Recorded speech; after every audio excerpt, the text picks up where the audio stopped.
Chairman of the Public Service Commission, Dr. Vincent Mwe, senior government officials who are here, comrades and friends. It is my singular honor to be hosting this meeting with you, the country's ministers of state for provincial affairs and devolution, at this opportune time as we commence yet another year in our collective quest to realize Vision 2030. You will recall that at the commencement of the Second Republic, I declared an end to the then status quo where one province was a zonke. This in turn ushered in an era of equalized development towards a prosperous upper middle income economy for our country. The main focus remains centered at the grassroots level, particularly in our provinces and rural areas. As this meeting, being the first such gathering since our last 2023 harmonized general elections, allows us to take stock of the progress made under the devolution and decentralization policy, which is a critical cog of the Second Republic. To this end, the policy continues to promote inclusive and equal development, as well as accountable and participatory governance for sustainable socio-economic development that leaves no one and no place behind. Commendable strides have been made to uplift the quality of life of our people in many facets, as how food security, health, decent housing, education, access to clean water and sanitation, as well as to key infrastructure such as roads, is being achieved. However, the Zambian government and the generality of the people of our beloved land Zimbabwe, I urge us all to continue the hard work that has been a key characteristic of my administration.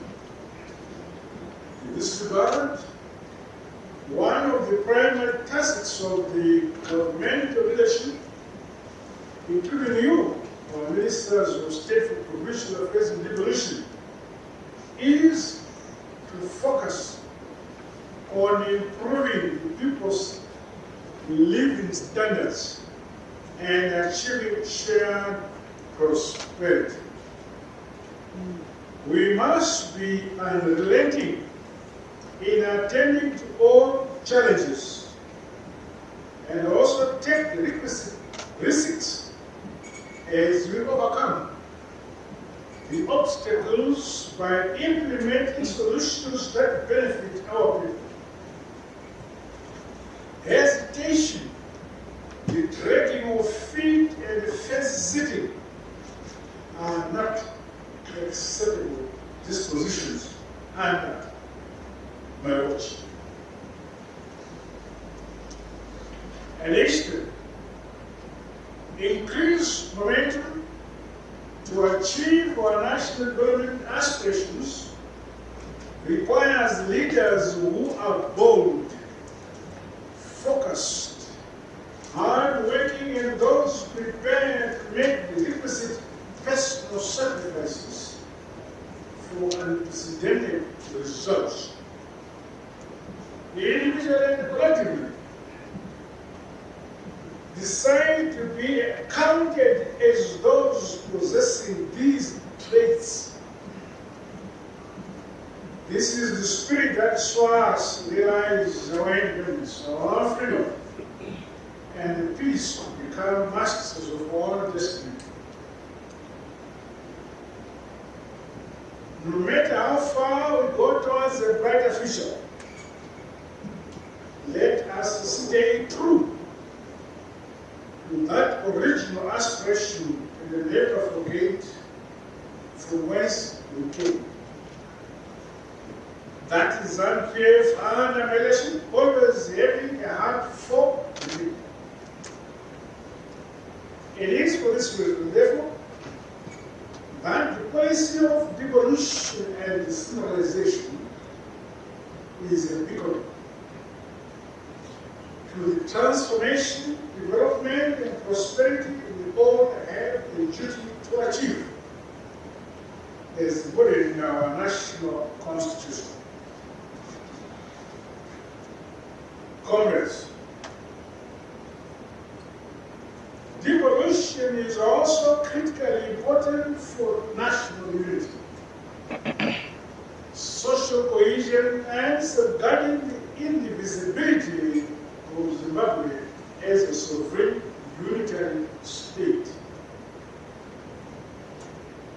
As provincial ministers, you are directed to demonstrate the leadership, capability, integrity, and humility that rallies all our communities across all districts within the provinces around the common national vision and the indivisibility of Mnangagwa, Zimbabwe. You have a duty at the grassroots level to ensure that our society has vitality and hope, living in unity, peace, and harmony. It is under such environments that we can realize sustainable development and prosperity for our land, for both present and future generations. As ministers of provincial affairs, you must fully play your part to advance the industrialization and modernization of our communities, our districts, and our provinces.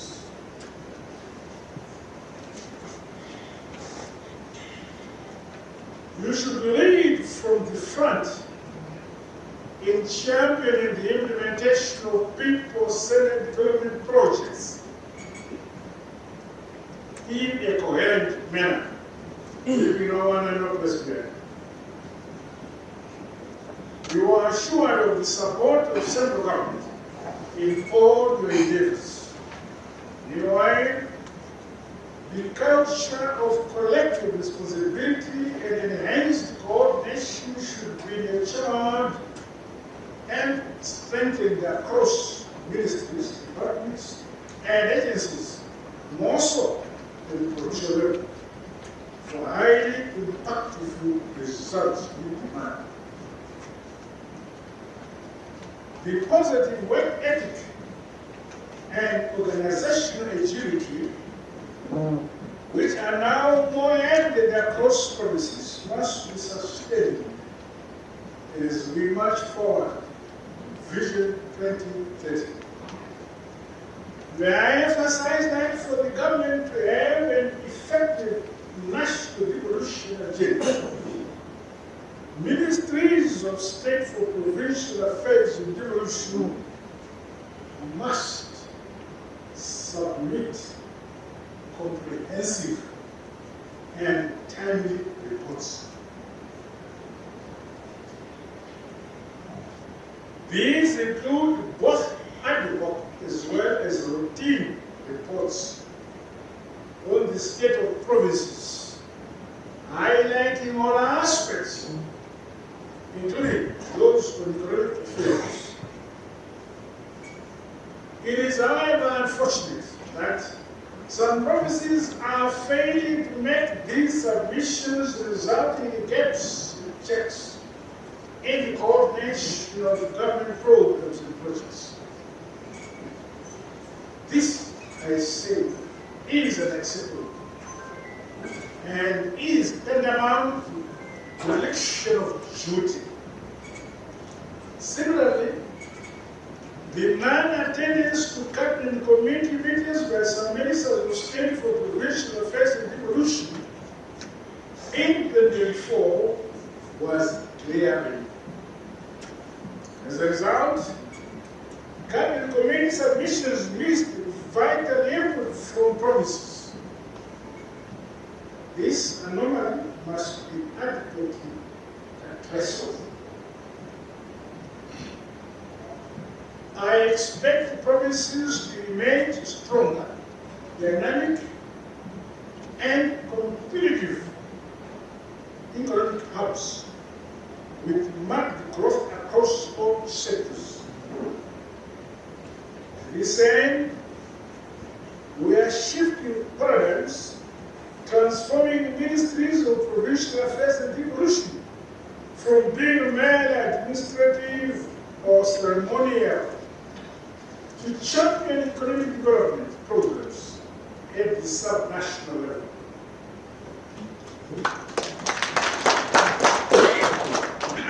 The consistent implementation of provincial fiscal performance analysis dashboard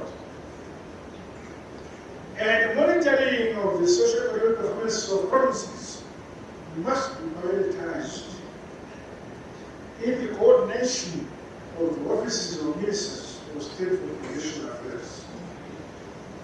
It is commendable that provincial economic development plans have since been validated for alignment with our national development strategy. The implementation of the National Development Strategy 2 must give impetus and a greater focus on building modern, sustainable, and resilient provincial economies. The Public Service Commission is applauded for facilitating the development of competent and sustainable candidates to provinces as we capacitate government machinery at lower tiers. This should translate to a higher quality of service delivery in all our provinces. Comrades and friends, our country's state provinces are endowed with God-given natural resources, including minerals, wildlife, land and water, among others. Through you, the ministers of state for provincial affairs and devolution, our communities must remain good custodians of these natural resources and active players in their transformation into bettable, life-changing investment opportunities and projects of our people. Last year, we experienced the devastating effects of the El Nino-induced drought. This increased the vulnerability of some communities in both rural and urban areas. I thus urge you to continue ensuring the timely delivery of assistance across districts and wards within your provinces. Meanwhile, the complementary role of the private sector and the progressive private organizations in development and maintenance affairs is a problem. However, organizations and elements that tend to advance plans and agendas should be resisted. I common provincial structures to shun and expose any machinations and underhand activities that seek to reverse the progress we have achieved as the Second Republic. Comrades, the supremacy of our revolutionary mass party, ZANU-PF, of our government remains an enduring and integral principle to our work. Provinces should continue to work with traditional leaders and party structures so that our people participate in decision making and also take ownership in the implementation of government projects and programs. Takati nyika inova igotonga ikunamatirwa nevene vayo. Ilizwe lakiwa libuswe likulekele navanikazi vavo.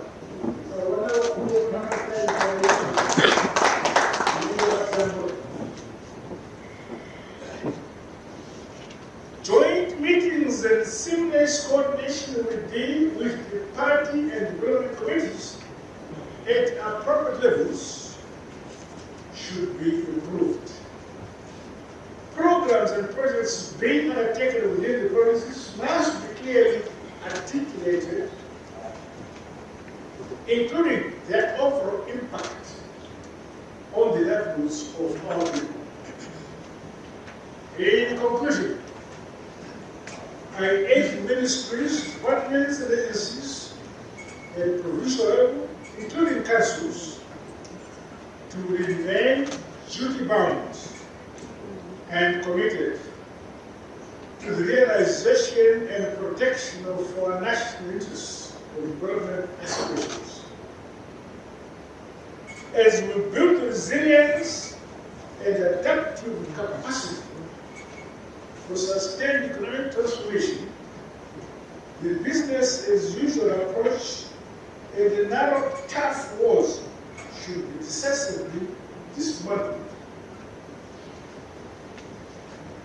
Unity of purpose, dedication, and innovation, coupled with efficient coordination in the implementation of government policies, programs, and projects are indeed critical building blocks for the realization of Vision 2030 and must be key priority areas.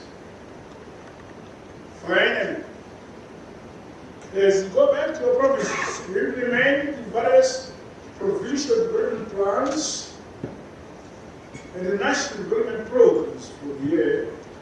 Let us always preach unity, preach peace, and preach development in our country. At all times, we must be guided by the spirit and culture which continues to be the child under the Second Republic, which says, unity begins with me, unity begins with you, and unity begins with all of us.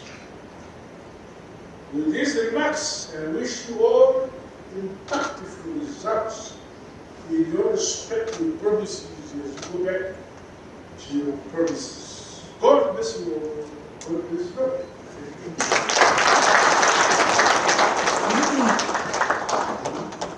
Another round of applause for His Excellency.